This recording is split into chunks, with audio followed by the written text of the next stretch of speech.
What's going on, guys? So we're doing a reaction video today to Maximilian the GOAT, the loudest voice in our space and one of the loudest voices in gaming in general. Whenever I do a reaction video to Max, some people, they don't watch it and they immediately think, oh, Max got a problem with Max. Quite the opposite. Like I'm quite a big fan of Max, actually. I watched basically all of his videos. I got halfway through this one before I thought, let me stop and react to it, and a couple of people sent it over to me. So this is just going to be based on his opinions on what can save Tekken 8, because I was going to do a video similar, but I thought, if Max has done one, let's try to bounce off of what he has said. And again, Max is probably the most important voice in our scene. He's kind of transcended fighting games. To be somebody that focuses almost all of his attention on fighting games and still pull in 90,000 views minimum, that's not a bad video. Really goes to show that he's gone far and beyond the scene itself. And everyone knows who he is. I heard Asmongold the other day mention Max. So this is merely a reaction video. It's not, oh, I got a problem with Max or anything that he said just because he's talking about Tekken or whatever. Nothing like that.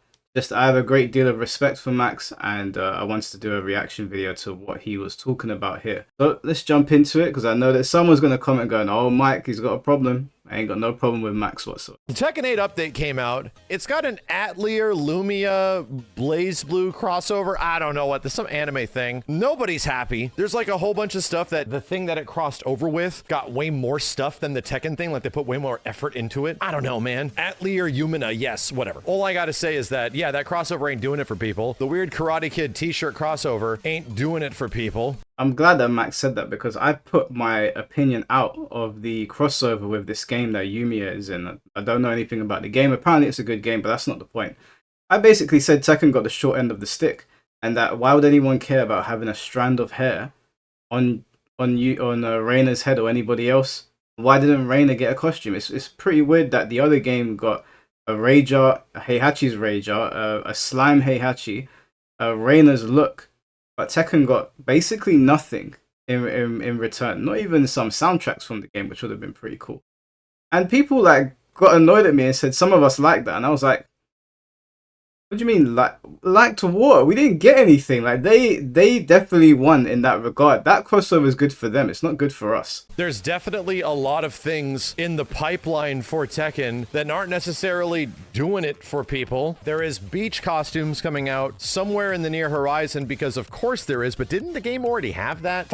I think Asuzena had beach costume, and I think there was a couple of, actually no, he might be right.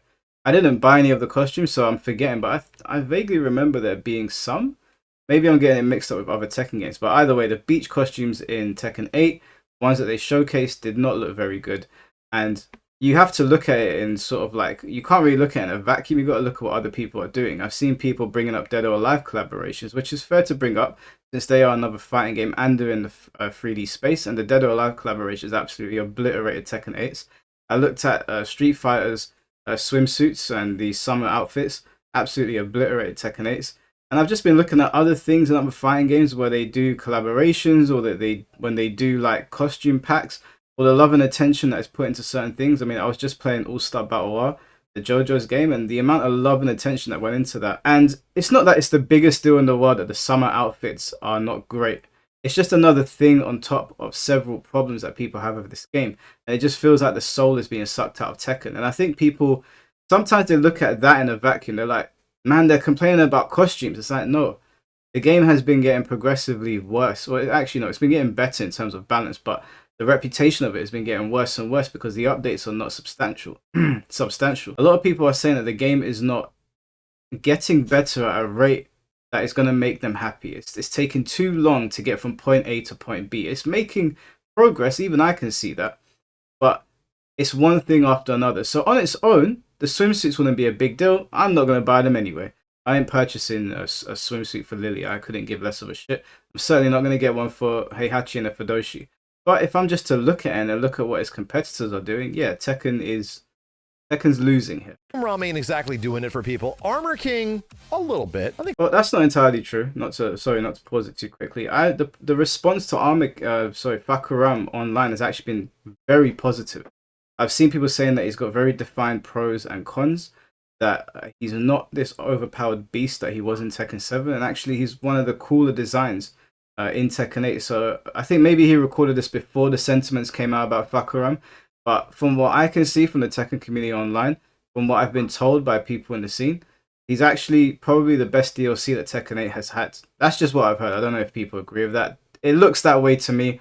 I haven't played him yet because I don't have the season pass, but I will be playing him soon. It's the 10th now by the time I'm recording this, and I'll be back home next week. I'm out, so I am looking forward to it. He was one of my mains on Tekken 7. I think some people are pretty excited for Armor King, but it's mostly like you're not going to get some random dude that has never played Tekken to jump in and be super excited about like an Armor King character, right? Armor King is for Tekken fans, right? People that like the kitty cat. Fan base of an Armor King is going to extend a little bit beyond the casual to already existing hardcore Tekken fan base. It doesn't do much, you know? But I still... No, he's right. I actually said this on stream and people got onto me for it. Yeah, Armor King's a great character, and it's good that he's going to be in Tekken 8. Don't get me wrong. He should have been on there from before. Well, actually, no, he's the highest selling DLC character, so I get the logic of reselling him. I know people don't like it, but from a business standpoint, I get the logic. I'm not saying it's a good thing. I get why they did it. But yeah, Armor King is not going to pull in new players. He's going to make the pre-existing Tekken players happy, or potentially bring back Armor King mains or people that are waiting for him that were already in the Tekken sphere. I don't think it's good. It actually adds like a positivity to Tekken 8 that it really needs. Like, we haven't seen people actually really excited about, I would say, a new character. Anna was nice. Fakuram is... There's been some choices in the second season that don't really lead to a path of extreme happiness. Heihachi felt like the last one that was like, this is so surprising. This is crazy. I didn't even know they gave her the Kazuya look, and that's from Tekken. That's from Tekken 1. Yeah, that game definitely won.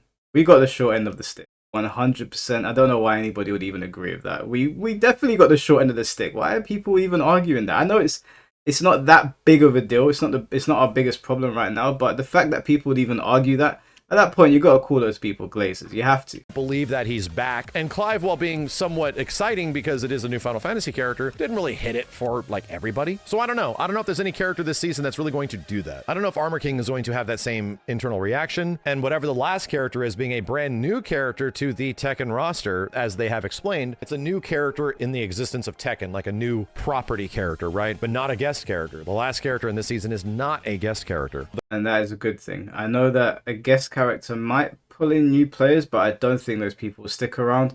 I don't think the people that were hyping up Clive, because there was a lot of discourse online when Clive came out. There were a lot of Final Fantasy people that were coming into the game, or people on the outside going, why are these Tekken guys bitching, blah, blah, blah. I don't think any of them are playing Tekken anymore. I think they came in for a bit, and they played for a little bit. And obviously, Tekken's still difficult. They probably got cooked, and then they left. A guest character, it needs to make sense. It can't come from Final Fantasy again. We need to move past that. I know Final Fantasy has a lot of iconic characters. We need to move past that. It needs to make sense for Tekken. But the problem is now is that Tekken 8 is in a weird place where it's like, I don't know if it can be saved, and we'll get to that in a little bit. And now I don't know if I want all of those characters that I always wanted to see in Tekken, like Baki or Yujiro or Kiryu. Stuff like that. I don't know if Baki and Yujiro, you could probably get away with it. They would even make sense for Heat. Oma from Kengan Ashura.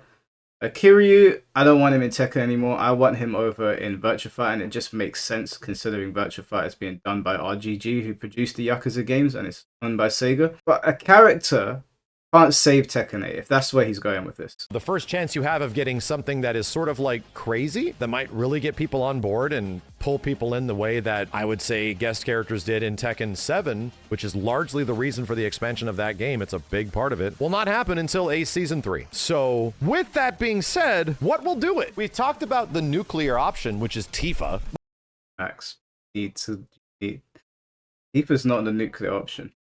I know people love Tifa. I've had this conversation with people over and over again. We need to move away from Final Fantasy. We have got to move away from Final Fantasy. Tifa had her chance. They went Clive. Let's just move on. First of all, Tifa will bring in a lot of people when she drops. Those player numbers will spike heavily if Tifa drops. And if they market her properly, it will go even further beyond. But they will leave. They will leave. And the Tekken diehards will also be sitting here bitching, I guarantee you. Tifa is not who... If you mean she's the nuclear option in terms of, do you want to cause more damage to the game? Yes. Tifa will cause more damage. I know some people are listening to going, this fucking mic guy. Guys, we need people that make sense for Tekken. Tifa don't make no damn sense. Makes more sense than Clive. If you're comparing her to Clive, yes, obviously.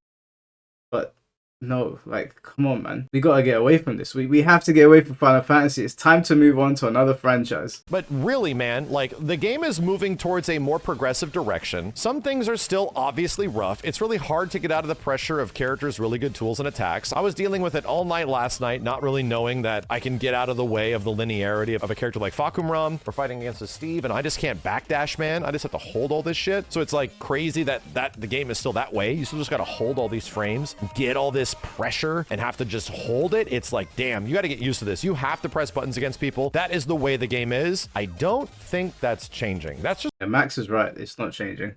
When people are saying Tekken 8 is going to get saved over time, it's not.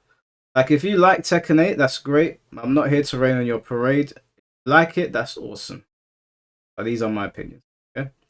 So Tekken 8 is not going to get saved. For anyone that's waiting for Tekken 8 to get to a place where it's where they desire it to be, where the long-standing players on Tekken desire it to be, it's not going to get there. Tekken 8 is its own thing, and although they've tried, I think that their design philosophy is so at odds with what the wider community wants that I don't think it's going to work. Even this patch, now I haven't played it. This is just what I've been told by people that you see appearing on my podcast, by people in the community, that Fakuram is a great addition. He's the best DLC character we've got. He's a lot of fun, clear pros and clear weaknesses. However, the wider patch did not do enough to address the problems.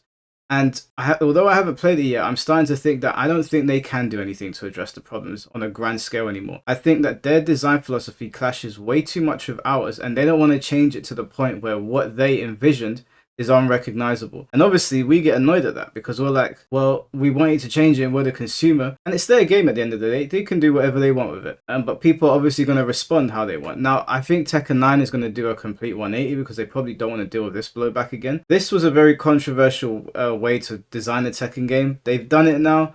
Here's what it is. We can only evaluate what we've got, but I'm not moving forward with the notion, having told what I've been told about this patch, that this game is going to get to a point where we're happy with it. It's probably going to get to a point where we can tolerate it and we're like, okay, it's not as egregious as when it first launched or when Season 2 first got here. But I think this Tekken game will not be forgotten. Will not be remembered fondly, sorry. I don't think that we're going to miss it when it's over. We're going to be very happy to move. Kind of like with Street Fighter 5. I know Street Fighter 5 had a little bit of a resurgence. That seems to have gone away again. It was a very, very brief thing. Just the way Tekken 8 is as a game, for anybody that's out there waiting for the game to become eventually more Tekken 7-like, it ain't happening. There's already been so many things that have sort of like alleviated some of the bigger issues that Season 2 caused, while still hopefully moving in a more correct direction, which they are. I really do not see any situation in the future where Tekken 8 eventually becomes the game that everybody wants it to be, because it's not, man. It's just fundamentally a very, very different kind of Tekken game than the ones that came before it. And that being said, even if they start shifting all of these things in the right direction, there will still be something that really will upset the existing fan base or anything like that. Max is right. He's completely right. This game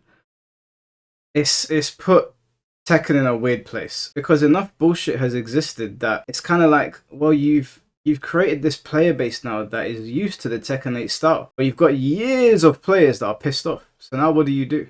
To be honest with you, maybe just let Tekken 8 be Tekken 8. I mean, we obviously want it to change, but from what I've been told by this latest patch, it was so minuscule in what they needed to do to make this game acceptable to the veteran players that it is what it is, I guess. I mean, I can only talk about what we have in front of us. And I enjoy talking about Tekken. I know some people, I see them leave comments saying, just move on. If I wanted to move on, mate, I would. But this is a fighting game channel. I don't know. Maybe you got lost. We do. I want to talk about Tekken. We'll continue talking about it. But there is a level of acceptance that is starting to settle in after everything we've seen. Now, I could be wrong. Games have changed. Games have been saved. We all remember No Man's Sky. When that launched, it was the #1 trending meme on any website.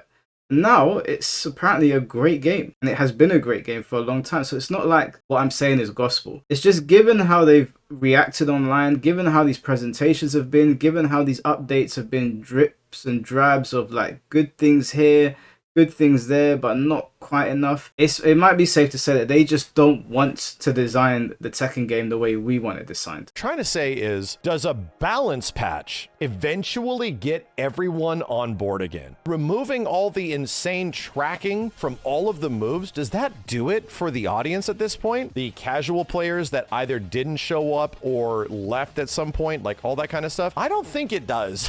We were seeing a pretty frequent question after this patch when we were playing as the Fakumram thing. And I was like, yeah, the game kind of feels the same still. There was probably some minor changes in here, but for the most part, like, it's been moving in a good direction and it feels better than it obviously did before. But am I playing an entirely different game than we were playing near the middle part of season 2 towards the beginning? Not really, man. It's still mostly very similar after that big first season 2 patch. But that being said, how do you get people on board then? Is there ever going to be a gameplay balance thing that'll do it? Long story short, I don't think so, man. I just don't think so. He's right. He's right. I know. I always get messages from people saying, "What's gonna happen with Tekken, guys?" Like, Bakuram is here, so I'm gonna try him out. Maybe I'll enjoy him, but Tekken 8 is cooked. Like, it's just cooked. Like, and maybe it's not cooked to you, the person sitting behind the camera, is going, "But I like it." Then you're in a good spot. They're not gonna change it enough to upset you. But for the core Tekken base that keeps on asking for nerfs, that keeps on asking for gameplay changes, they will change stuff over time. I don't know how many seasons this game is going to have. I honestly don't anticipate it selling more than Tekken 7. But I think that the game's cooked. I don't think they can recover from it. I think they can just keep moving incrementally forward and making their adjustments to how the game works. But at the same point, they also have to expand the gameplay instead of contracting it, because that will feel very weird. My question to everybody, and I'm going to look at both of the YouTube chat and the Twitch chat to start asking about this stuff. Is even reverting the game to season 1 going to do it? Does that bring everybody back? You know it doesn't. And then you have to start asking like questions on characters. Are there any existing Tekken characters that will really do it? And to me, the biggest one was obviously like Heihachi. Heihachi was a great call for a season 1 DLC character. I think there could be crossovers with... Heihachi was a great call, but they did it really poorly. I wanted Heihachi back. I remember I did loads of videos. I was at odds with people that were like, no, he needs to stay dead. I said, no, Tekken needs Heihachi. And the implementation was... I don't know how many people actually came back and stayed because of Heihachi. I don't know if it was... I don't think it was. Just looking at player numbers, I don't think it was. So Heihachi is possibly the most popular character in Tekken. It's already in the game. Who can they bring back? Now, obviously, I'm going to be biased and say Ancient Ogre and Jinpachi, but you got Miguel. You've got... I've seen calls for Michelle Chang over Julia, but if you want to bring Julia back, bring her back in the form of JC. I've seen people saying Kunimitsu, don't really want to see that. There are characters that can bring people in, but I don't think anything's going to be significant. I think in terms of iconic characters, I mean, Bruce isn't here, but he's basically gone now. Wang Jinrei, yeah, iconic to the Tekken folks, but bringing in new people? Hard sell. With other games and costumes and stuff with other games that could also possibly get people on board to check stuff out. New arcade endings, that's a good one. Yeah, would arcade endings do it for the existing DLC characters? Like, would that be a thing? Or does the game have to go through such a dramatic overhaul that they're practically making Tekken 9? An Extraction BR? Is it going to be a new mode? Is it going to be a Mortal Kombat character or something like that? Are they going to include like a crazy ass WB crossover character? I honestly think you need to do something wild. No, this is what you need to do. And I get where Max is going with this. This is what Tekken 8 needs. Character's not going to save this game. Let's talk about bringing back some players. Let's talk realistically what's going to bring people back. What will actually make me want to play it as somebody that streams this game to a couple hundred people, as somebody that wants to go to tournaments, as somebody that wants to set things up for this game. Add a tournament mode in, add team battle in, and add a league in. We've been saying this over and over again, and do not make them offline only modes. Make it so that you can access them in a lobby. If I go into a lobby with 16 people, set up a tournament, we're there, we're done, boom, I don't have to do nothing, no hard work, brackets, this, that, and the other, it's there in the game. Stream that, boom, finished. Set up a league. Let's say, okay, do you know what, guys? We're doing a 24-hour stream today. I know that sounds crazy. I probably won't do that. But let's just say 24-hour stream. And whoever has the most points by the end of this 24-hour stream wins a prize. People will play that shit 100% amongst their friends, amongst their community, and amongst themselves. Just with randoms. And then if you're not... you could even do seasonal things in ranked. Yeah, getting a ranked is great. Let's get some like extra items of it. Good items. The battle pass is shit. Okay, let's just call it a spade a spade. The battle pass is garbage. If you want to incentivize people to play this game, Reward them. Don't just give them points and a shiny title. I like that. But I'm an old school fighting game player. That's enough for me. But if we're talking objectively, there needs to be rewards when you go online. Maybe a costume. Maybe like seasonal rewards. Like, okay, a season lost. I don't know how long do season last in Mortal Kombat. They did those seasons. Let's just say a season lasts let's say a season lasts 1 month. Okay, from the beginning of the month till the end of the month. In that month, if you hit a certain amount of requirements, you get a certain amount of points, and you can have that as a separate mode. It doesn't have to be ranked. It can be like, do you guys remember championship mode in Street Fighter 4? Have it something similar to that, where there's set goals and there's set names that titles that you need to obtain in that particular thing. Like, there needs to be more things to do online, because all there is right now is ranked. Now, I'm not like the Sparking Zero guys that are like, make loads of offline stuff. That doesn't make any sense for a fighting game in the modern age. But it all needs to be online, and it all needs to be in a place where we can compete. Fighting games are competitive by nature. Team battle, another great one. I'm not saying put these in ranks, because then you're going to split up that player base, but you can have team battle in your lobbies. It would be much more fun for me to turn on the stream and be like, okay, we're not just doing one-on-ones over again. We can do a team battle, not tag, because now you got to implement a whole new Tekken tag system. Team battle. When my character, like if I use Fakuram and you use Armor King and you lose, my health carries over to the next game. Now I'm fighting Lily. You got a team of 8 versus my team of 8, or team of 7 or 6 or 5, 4, 3 or 2. You can do 2v2s. Someone might say, yo, what, your team, I'll have the one normal life bar and you can have 3 characters, I'll beat you. We might start setting up money matches like that. The game needs those modes. That's what will save Tekken. That is what will save Tekken. Characters are not going to save it. You can add any character you want to this game. You can add Jotaro, Goku, or you can add fucking President of the United States for the memes. It's not going to save the game. They'll sign in, they'll do some dumb shit, and they'll sign out. You need more modes online. So again, team battle for lobbies.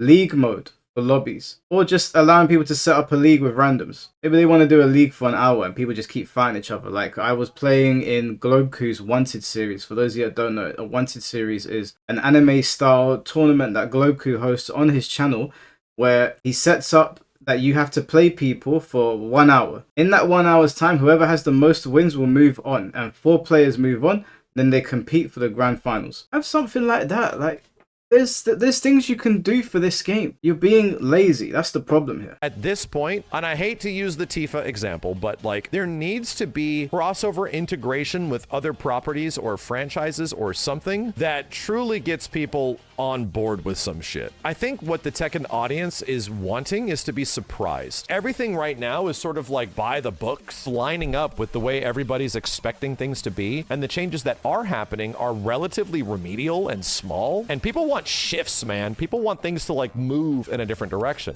That's true, but it doesn't need to come by way of wacky characters like WB characters and stuff. I mean, if you want to add a Mortal Kombat character into Tekken, I'm not going to be mad. Like I said, I think it would blow up the internet if we saw Scorpion or Sub-Zero and Tekken, but you'd have to redesign them. Now, when Mortal Kombat went 3D, I know people hear Mortal Kombat, they're like, it's got teleports, it's got this, it's got that. When Mortal Kombat went 3D, Deadly Alliance being the best 3D one, they removed a lot of the stuff that wouldn't work in a 3D fighting game. For example, Scorpion's spear was basically useless unless you were shit, and he didn't have a teleport. And that's the best 3D fighting game that Mortal Kombat has ever put out, Deadly Alliance. A lot of the characters in that game did not have the shit you see in the 2D games. They redesigned it and they reworked it. So there's ways to do it. They did it themselves. Of course you can do it for Tekken. Scorpion would be a fantastic fit for this game because he's a ninja. Just like they did in Mortal Kombat itself, in Deadly Alliance, you can go check it up yourself. You scale back his supernatural powers. Doesn't need to be a prominent part. He's a member of the Shirai Ryu. He's already well versed in martial arts. If you want to showcase his supernatural abilities, do it in the super move. Maybe he can go into Inferno Scorpion when he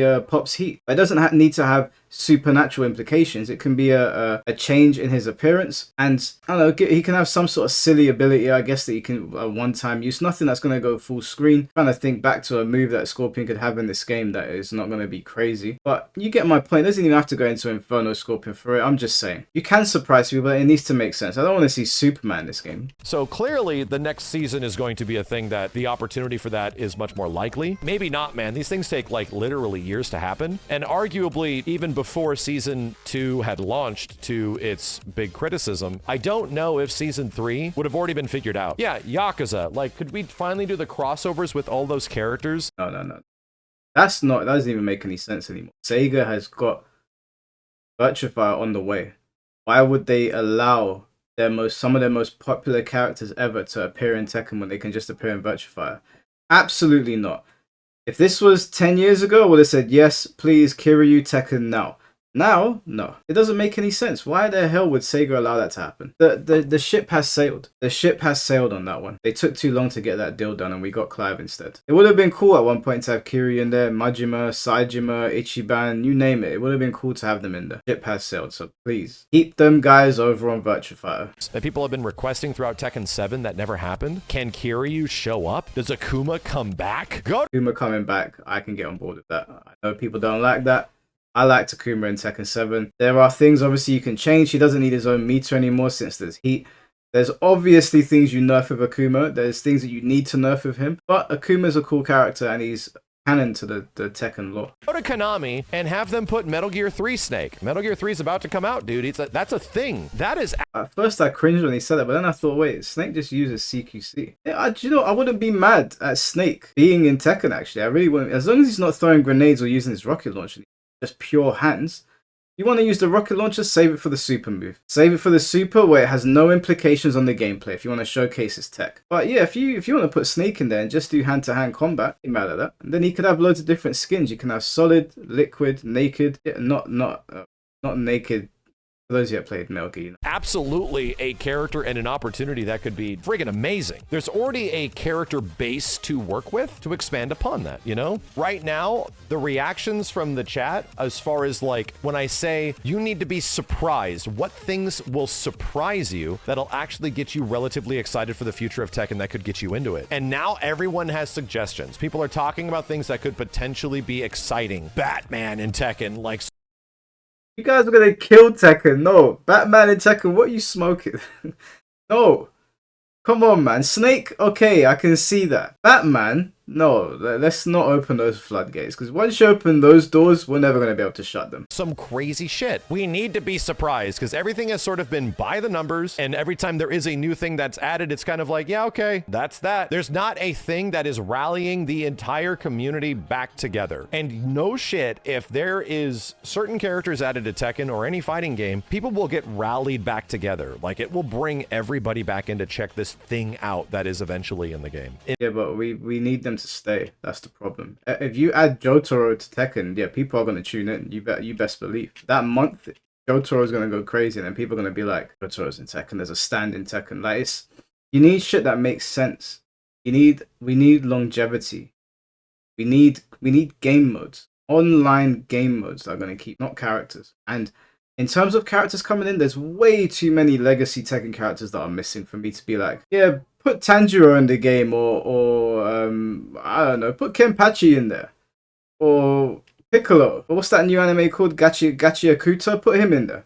No, we don't need that. We need Tekken characters in a Tekken game. In my opinion, when you start asking those really tough questions, what do the developers actually do to get you into it? You have to start looking at the broader spectrum of actual excitement. Things that have been in Tekken historically that have been missing for a significantly long period of time. What could entice an audience then? Or what could bring new audiences in from other games and expansions? I think Tifa is no shit, as I just Max. The thing is, yeah, Max. I know developers watching. Max, please stop asking for Tifa, bro. I don't mean to infringe on somebody's right to ask for a character, but for God's sake, please, I don't want Tifa in Tekken. He's gonna speak it into existence. He's gonna do it. If anyone can ask for a character and it pops up in a game, it's gonna be Maximilian, and rightfully so. He earned his place at the top of the mountain, but please stop asking for it. You know what? Make Dead Fantasy. Do you guys remember that? It was a Dead or Alive and Final Fantasy crossover. It was. If you haven't seen it, type in Dead Fantasy to YouTube. There's some amazing animations. They were made years ago, but they've stood the test of time. Do a Dead or Alive or Final Fantasy crossover. Dude, actually, I'm gonna piss Dead or Alive guys, but go check that out. Do Dead Fantasy if you a little indie game. Put Tifa in there, but please keep her away from Tekken. Keep Final Fantasy away from Tekken. And that's no shade on Final Fantasy. I get on with Square Enix very well. I like their games, but I don't want it in Tekken. Okay, just like I don't particularly want to see Virgil and Dante in the next Final Fantasy game, even though 16 kind of went down that road. I don't really want to see that. Doesn't mean that I dislike Devil May Cry. Describe a nuclear option. You've lifted the glass off of the red button. The warning signs are off. That will be like a thing that will clearly bring a lot of people in. So I'm actually kind of surprised even so far, considering the insurmountable amount of success that Tekken 7 had, that we haven't gotten more guest characters in Tekken 8. I'm actually shocked the game didn't ship with one. I'm shocked there isn't one for Season 2. And I will be absolutely bewildered if there isn't one for Season 3, simply because it was a huge part of Tekken 7's success. Yeah, I'm shocked as well, but I'm happy. I don't want guest characters taking up slots that Tekken mainstays can have, but to get more people in, I understand the sentiments 100%. The thing with Tekken 7 though is people really liked it. People don't like Tekken 8. And even though Tekken 7 had its ups and downs, Tekken 8's been a lot of downs. So whoever you put in, it's like, yeah, but they're in Tekken 8. It's like Mortal Kombat 1. You could have put Kingpin in there. You could have put Deadpool. You could have put a character from Claymore or Alucard from Hellsing. You could have done anything. Nothing was going to change. And the thing is, their guest characters weren't even that bad. Not all of them, but it's still you just weren't going to save the game. There's too many things that this game needs. We need better game modes. We need a better online infrastructure. We need more things to do. More distractions. Good distractions. Team battle, league, tournament, and implement them properly. Do not put them as offline exclusive. And you'll put them in and be like, we put them in and you're still complaining. Yeah, you put them offline. Who plays Tekken offline outside of going to tournaments? And maybe your friends come over and you play a little bit. Everything's online now. They need to be online. They need to be in the lobbies. They can't be at the back of the Tekken lounge with Tekken Ball and nobody wants to walk over to. They need to be easily accessible. Repurpose Tekken Ball. Tekken Ball's not bad at all. But I'm not leaving my lobby where I've got 16 people playing the game to walk on over with all of them to the Tekken Ball part through the lounge. Just set it so that there's an option, like there is with everything else in the lobbies, where I can change from fighting to Tekken Ball. Now we've got a full lobby of people playing Tekken Ball. We can run leagues for that. We can do tournaments for that. Dead or Alive was doing this shit way back in the day. On Dead or Alive 5, you could do things like this. So I don't see why Tekken 8 isn't. They're too focused on, hey, buy our cosmetics, hey, buy our watch, buy our skateboard. Look at this crossover that we got shafted in, but like it anyway. Like, there's very obvious things here, but you guys let me know what you think about that. Once again, it's not an attack on Max before anyone starts. I know people love saying that. They're trying to start some drama. It's not an attack on Max like any of my other videos were. It's just a minor disagreement, and I like Max's videos, so I thought I'd offer my 2 cents on the situation. But you guys let me know what you think, and I'll catch you all very soon. Take care and peace.